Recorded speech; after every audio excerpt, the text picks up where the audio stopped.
dans le cadre d'une journée de la mobilité, où voilà, l'objectif était un petit peu que tous les employés administratifs et ouvriers communaux et auxiliaires professionnels utilisent un autre moyen de transport que celui qui est utilisé habituellement, donc qui est la voiture.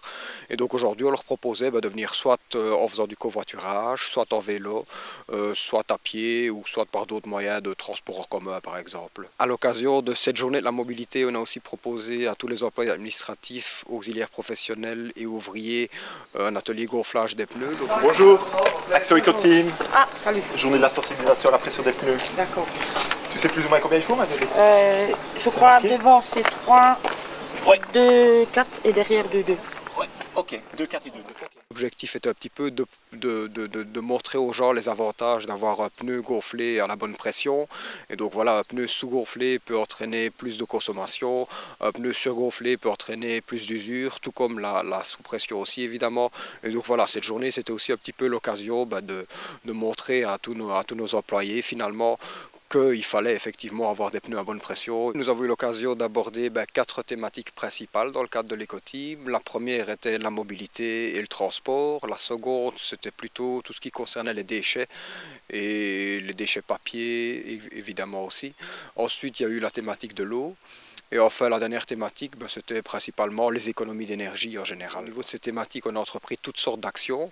Donc au niveau de la mobilité, comme je viens de l'expliquer, on a fait un petit déjeuner principalement et on a répertorié un petit peu toutes les bonnes actions qui étaient déjà mises en place, en faisant éventuellement un rappel aussi des différentes indemnités qui étaient destinées aux personnes qui utilisaient des moyens de transport différents que la voiture.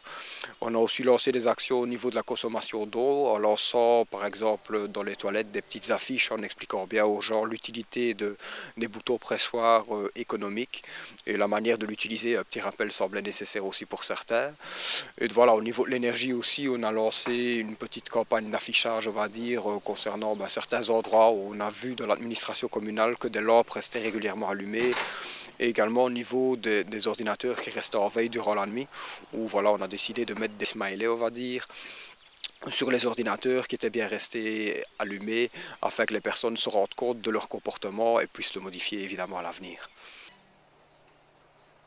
Au niveau de l'économie papier, on a demandé au personnel d'apprendre à imprimer en recto verso et de mettre un petit peu le papier brouillon de côté afin de le réutiliser plus tard évidemment. On peut également notamment citer le compost qu'on vient de mettre en place depuis peu, où voilà, on s'était rendu compte que la plupart des déchets, ou en tout cas le poids des sacs poubelles, était surtout influencé par des déchets qui étaient principalement alimentaires. Et on a donc décidé de se doter d'un compost afin justement de pouvoir limiter un petit peu les poids de nos déchets et surtout la quantité. Évidemment. Nous avons également pu présenter une voiture électrique à l'occasion de ce petit déjeuner ici de la mobilité. Et donc voilà, les ouvriers et les employés administratifs et auxiliaires professionnels ont pu tester la voiture et constater que voilà, la voiture électrique était peut-être la voiture de demain.